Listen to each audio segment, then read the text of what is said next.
Both went out to Jean's and packed up all the quilts and the materials. So Mary Ellen's handling the papers, I'm handling the quilts.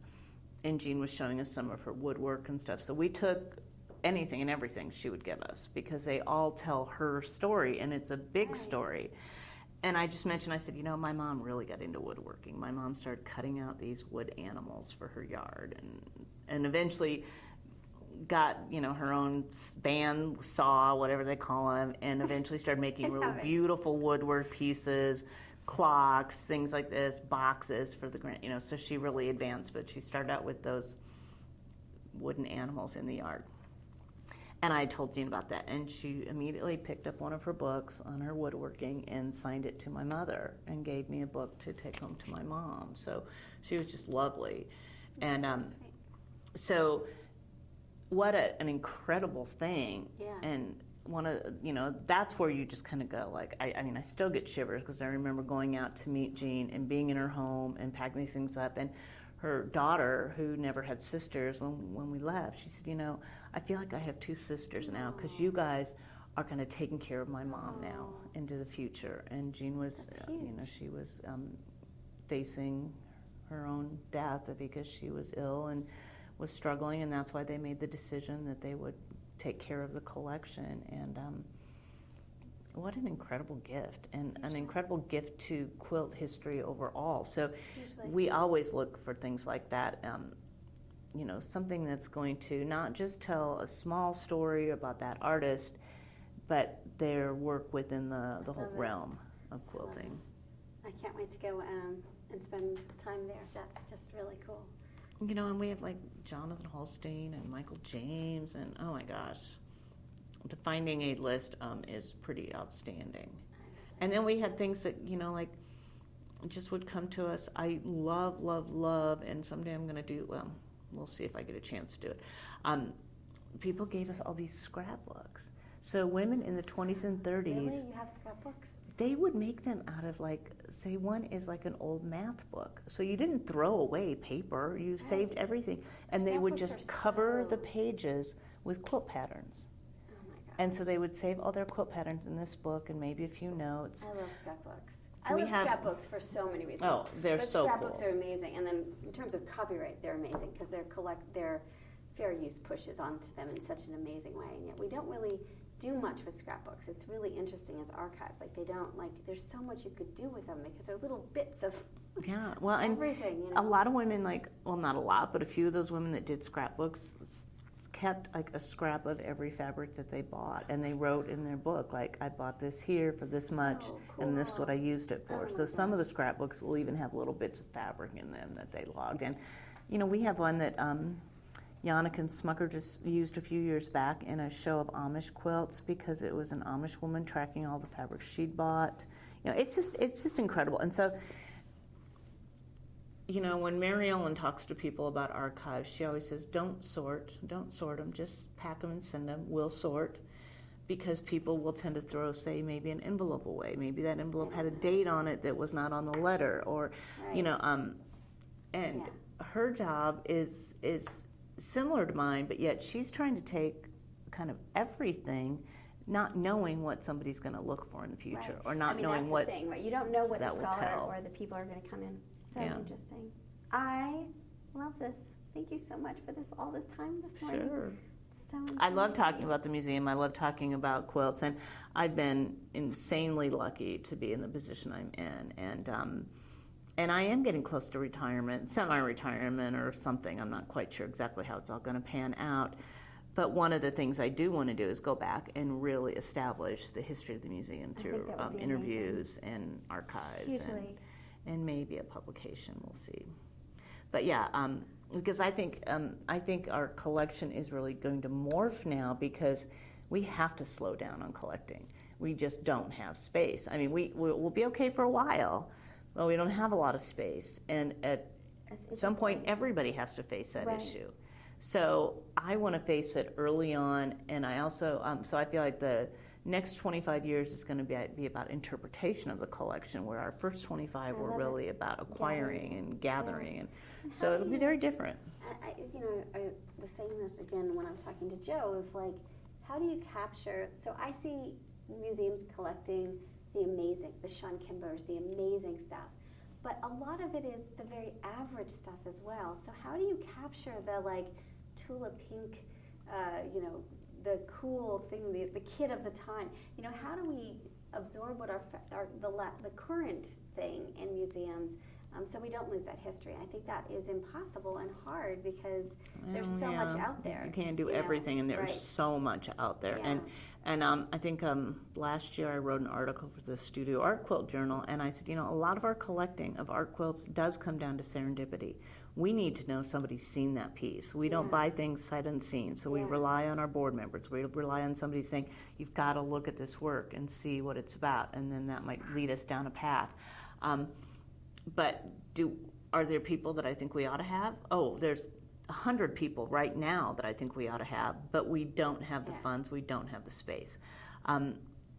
So it's always interesting because you want the proven artist because they have longevity and they really impact it. What we're looking for oftentimes is how somebody's impacting the quilt world.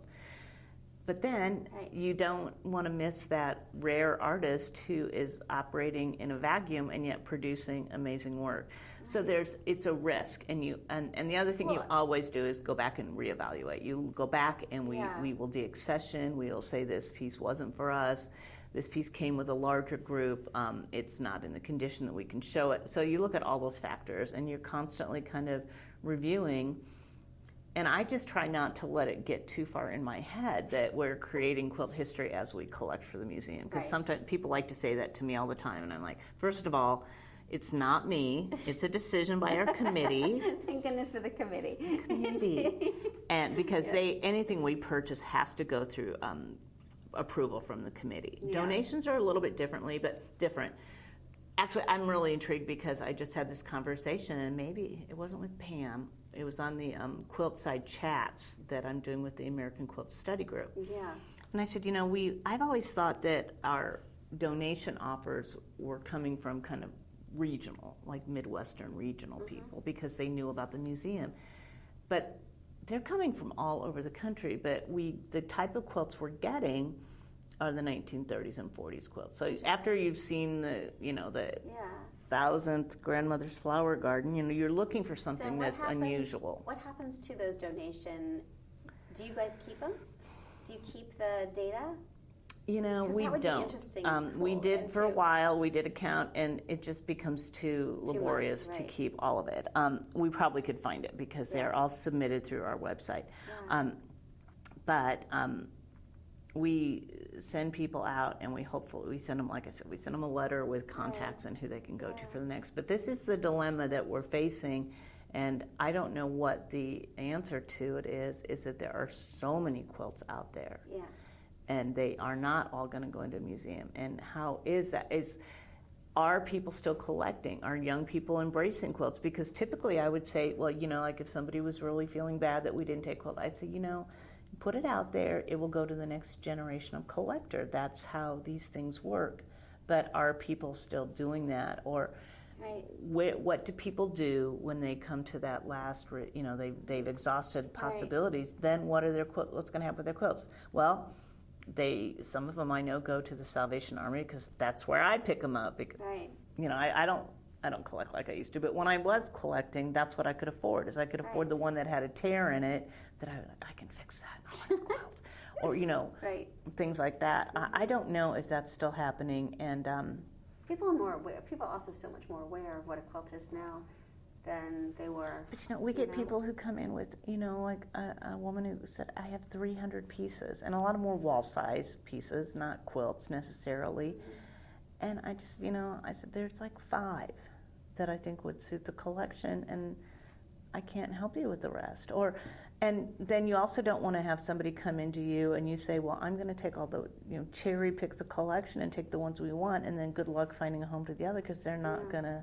I'm working with a collector now, and I'm trying to work with Pam and Michigan State to say, can we all take a part of this and make sure we all get a collection we're really happy with, so nobody's taking collection A and then leaving collection B for everybody else. So, but that takes a lot of time and a lot of energy, and it's a lot of at this point, we're just, at some point we may get to the point where we just say we're not collecting anymore. But then the front desk will be inundated instead of our website being inundated. Yeah. And honestly, we need somebody. I was thinking about this on my way in when I was like, oh my gosh, 3 more questions that just came in off of our website, where it's not necessarily easy to find our email to contact us, but people do. That's almost a full-time job anymore, just keeping up with what people ask us. Interesting. And will you look at my quilt? Will you tell me about my quilt? Like, this woman the other day sent this piece in, I want to know what this is, where it was made, and how much it's worth. And that was basically her email. And I was like, please and thank you. Indeed. Right. Honestly, what we try to do is, with a lot of quilts, we can just have our standard. Here's where you can learn a lot more about these. Right. Knock yourself out. And then, of course, I don't know if you got as far as our World Quilt site. I think it's way too buried on our website. It's not easy to find it, and I have been, we're talking about kind of a redesign of that, because Marin, again, led this, and the World Quilt site is, it's a way, say a high school kid says, I need to do a paper on quilt history. Right. Tell me quilt history. You go to World Quilts. Here's where you go. So it's a site. It's kind of a compendium. You go to the first page. It's written in a very simple vocabulary, so we feel like 5th, 6th grade person could read it. Yeah.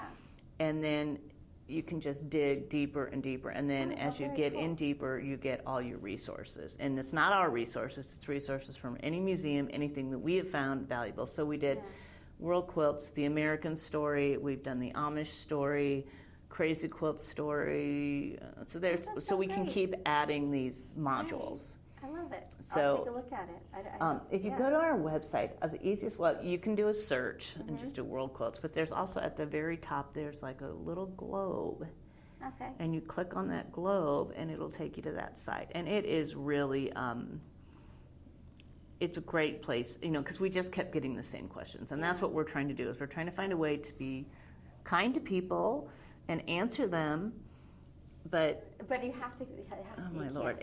Some days I just get like, this is not how I want to spend my day. This is not what I really should be doing. We had a project like that it was clear like where the trajectory was I was just going to be answering copyright questions for and I remember being in tears with my husband, thinking like, this is not what my life is. I don't want this as my life. He's like, okay, well let's regroup. We got to pivot, because people's questions. Also on the Facebook group, I would say it depends a lot. It would be like 2 o'clock in the morning when I finally got to deal with that. And I'd be like, well, it depends. I want to go to bed. And they would get really upset. And I was like, no, you don't understand. Like, that simple question takes so much time to answer. And people do not, they don't think twice about it. It's just ironic to me. And that's the kind of thing I would like to retire from. Like I said this weekend, I want to retire from all the things I don't like to do, like all the administrative, the paperwork, and the random things that mean that I don't have an opportunity to do the research I want to do, or to develop an exhibition as deeply as I want to do. In fact, I think that's why it's going to be really exciting to be here, because nobody, our collecting has got to just slow down to just a very few quilts, and that will free someone else up to do more research. It sounds amazing. So, wow, that's the goal. Very cool. Thank you again. Are you cool with us using it for research? Yes. Are you okay with it being published or put online? Yeah, if you feel like it's worthwhile. Well, we'll see how I hope the recording is good. Again, this is our first time out in the field with this equipment, so hopefully it's all good. But thank you again for your time. Of course. I really do appreciate it. Okay, we're turning off the recording.